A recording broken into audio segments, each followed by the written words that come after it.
આદિવાસી સમાજના આગેવાનો સાથે હરહંમેશ અત્યાચારો, જીવલેણ હુમલાઓ અને ખોટા કેસો થતા આવ્યા છે, ત્યારે ગતરોજ શાંતિકર વસાવા પર પણ જીવલેણ હુમલો કરવામાં આવ્યો છે। નમસ્કાર, ડિસિઝન ન્યૂઝ ગુજરાતીમાં આપનું હાર્દિક સ્વાગત છે। હું છું આપની સાથે મનીષ ઢોળિયા। ગતરોજ વસાવા સમાજનું જ્યારે ભરૂચ ખાતે સંમેલન રાખવામાં આવ્યું હતું, ત્યારે જે સંમેલન પૂર્ણ થયા બાદ શાંતિકર વસાવા પર જ્યારે નેત્રંગ ખાતે જ્યારે પરત ફરી રહ્યા હતા, ત્યારે નેત્રંગ ખાતે જીવલેણ હુમલો કરવામાં આવ્યો છે। તેના લઈને આજે ડિસિઝન ન્યૂઝ આપની સમક્ષ આવ્યો છે। દર્શક મિત્રો, જ્યારે ભરૂચ ખાતે જ્યારે વસાવા સમાજનું સંમેલન ચાલી રહ્યું હતું, ત્યારે શાંતિકર વસાવા સ્ટેજ પરથી જ્યારે સભા અને ગાજવી રહ્યા હતા, તેને લઈને જ્યારે મનસુખ વસાવાએ એમનો ઊભા થઈને વિરોધ પણ કર્યો હતો, ત્યારે જ્યારે શાંતિકર વસાવાના સમર્થનમાં જે આદિવાસી સમાજના જે લોકો કે જે વસાવા સમાજના લોકો જે ત્યાં પહોંચ્યા હતા, એમના સમર્થનમાં ઊભા થઈને દોડી પણ ગયા હતા। ત્યારે વસાવા સમાજનું જ્યારે સંમેલન પૂર્ણ થયા બાદ જ્યારે શાંતિકર વસાવાએ પર હુમલો થયો હતો, એવું તો શું બોલ્યા હશે કે શાંતિકર વસાવા પર જીવલેણ હુમલો કરવામાં આવ્યો? આવો જોઈએ શાંતિકર વસાવા શું બોલ્યા, એવું તો શું બોલ્યા એ પણ સાંભળીએ।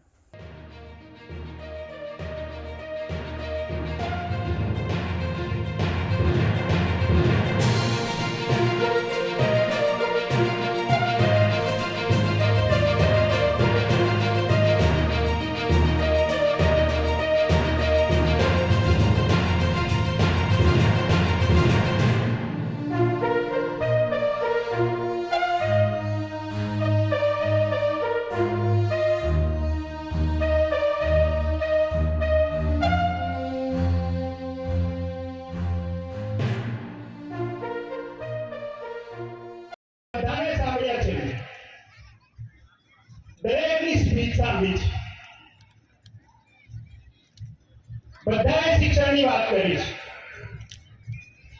હા, શિક્ષણ જરૂરી છે, કેમ કે હું ડોક્ટર બન્યો છું એ શિક્ષણના આધારે છે।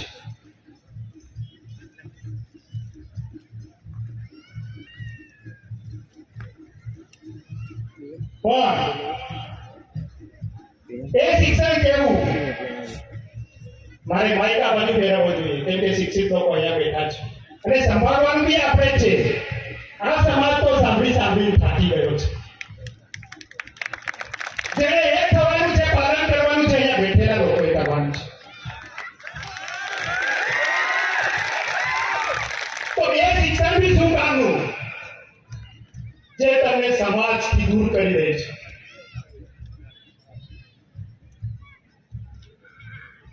મોટી મોટી વાતો થાય, શિક્ષિત બનો, સંગઠિત અને સંઘર્ષ કરો।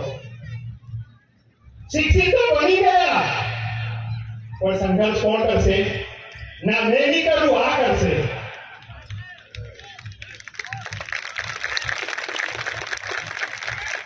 જે જાતિના દાખલાના આધારે મેં નોકરી મેળવી, શિક્ષણ લીધું, જે જાતિના દાખલાના આધારે નોકરી મળી કે કંઈ બી મળ્યું, તો પહેલો જ મંદિરે દોડી જાય છે કે મને પેલા આપ્યું। અરે ભાઈ, તને જાતિનો દાખલો નથી તો તું કઈ રીતે શિક્ષણ લઈ શકે? અહીંયા બેઠેલી એકથી વ્યક્તિ મને બતાવે કે તમારી નોકરીમાં કે પછી તમે નેતા બન્યા એમાં કે પછી તમે શિક્ષણ લીધું એમાં તમે જાતિનો દાખલો નથી મૂક્યો।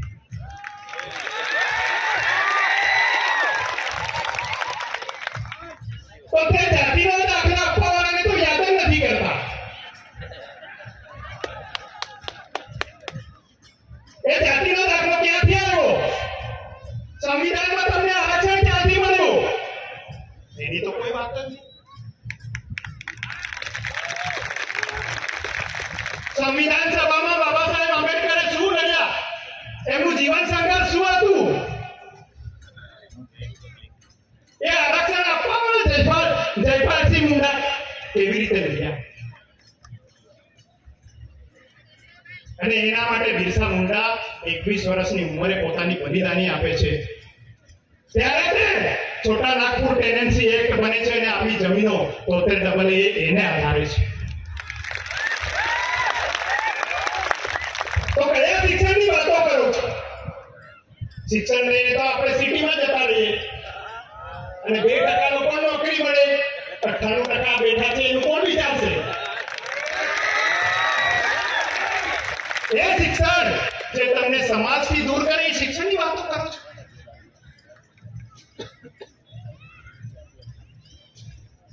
જે સમાજ જે સ્વાભિમાન સભાની આજે આયોજન કર્યું છે એ સ્વાભિમાનથી જીવતો તો એને ભિખારી બનાવી દીધો.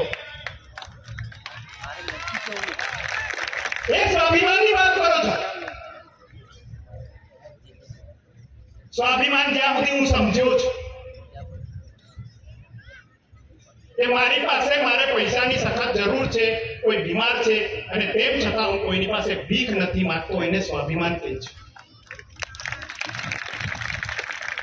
અને એ આદિવાસી સમાજ જે પોતાનું કરીને ખાતો હતો, પોતાનું પાણી પીતો હતો, પોતાનું ગીતો ગાતો હતો, પોતાના વાજિંત્ર વગાડતો હતો, પોતાની બોલી બોલતો હતો, એને તમે અનાજ માટે પણ ભીખ માંગતો કરી દેતો, નળો ગોઠવીને પાણીમાં બી ભીખ માંગતો કરી દીધો. અને કયા સ્વાભિમાનની આપણે વાત કરીશું?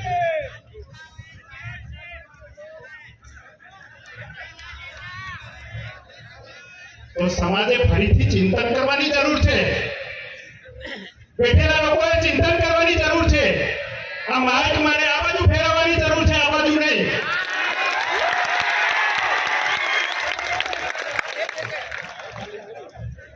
કોણીની વાત કરો છો? સ્ટેચ્યુ બન્યું ત્યાં આદિવાસીઓની જમીન ગઈ, ડેમોમાં આદિવાસીઓની જમીન ગઈ, આદિવાસી રખડતો થઈ ગયો અને આપણે એને પાછું ભાષણ કરીએ કે તમે આમ કરજો. એ જમીનો બચાવવા માટે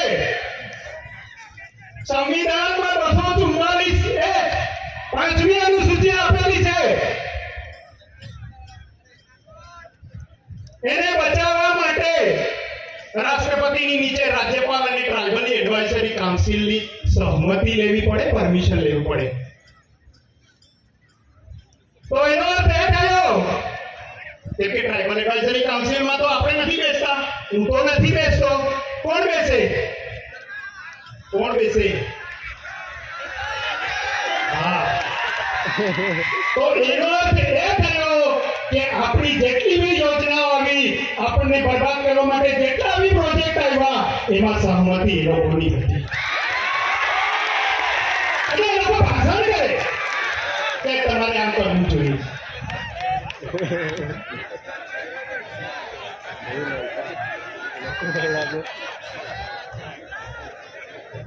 તો મારે વધારે ના બોલવું જોઈએ, પણ આજે એવું નહીં બોલું,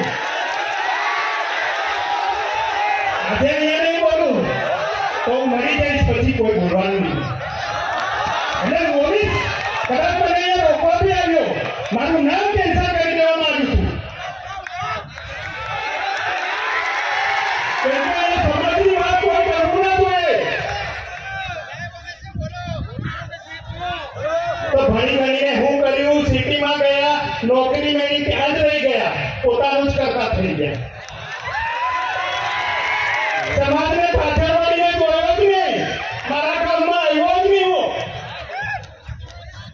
કેમ કે ત્યાં પીધેલો રહી મારો ભાઈ.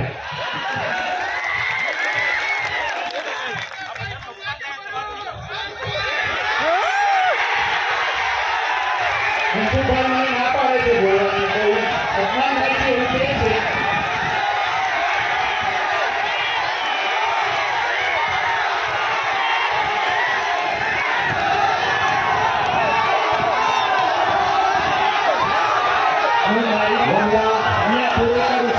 મિત્રો, આપણે પૂર્ણાહુતિ તરફ જઈ રહ્યા છીએ.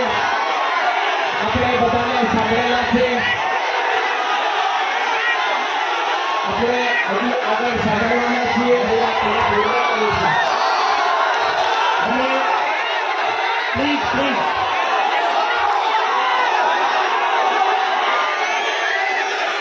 આપણે બેસી જાય બોલું, મારી વાત બેસી જાય, બેસી જાય, બેસી જાય.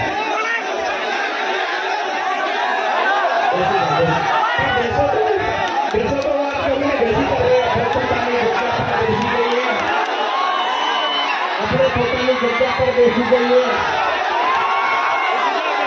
બેસી તો જાઓ, બેસો તો બોલું તમે બેસો તો ખરા.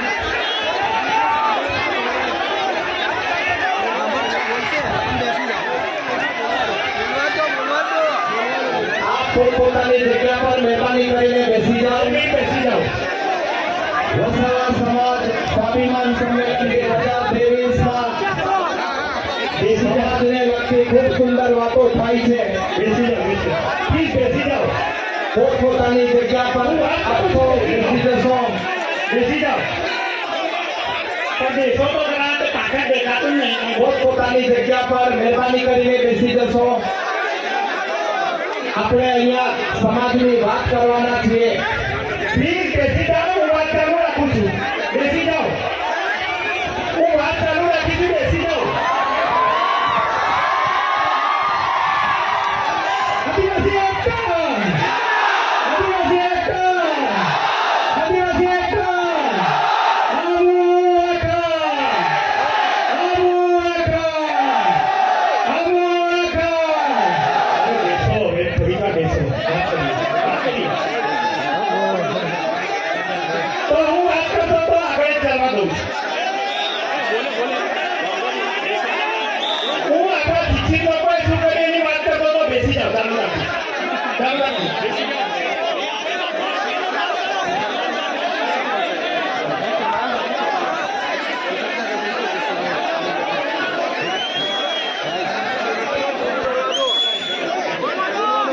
તો તમે બેસો તો ખરા, પાછળ દેખાતું નથી.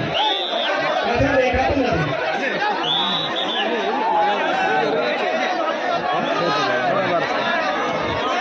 સાહેબ ચાલુ રાખો. ડિસિઝન ન્યૂઝના બીજા વિડીયો જોવા માટે ચેનલ સબસ્ક્રાઇબ કરો અને બેલ આઇકન બટન પર જઈ ક્લિક કરો. સ્વતંત્ર અને આઝાદ પત્રકારત્વની મદદ કરવા નીચે આપેલા થેન્ક્સ બટન પર જઈ ક્લિક કરો. મદદની કિંમત નિશ્ચિત કરો અને ડિસિઝન ન્યૂઝની આ સફરમાં અમારા સાથી બનો.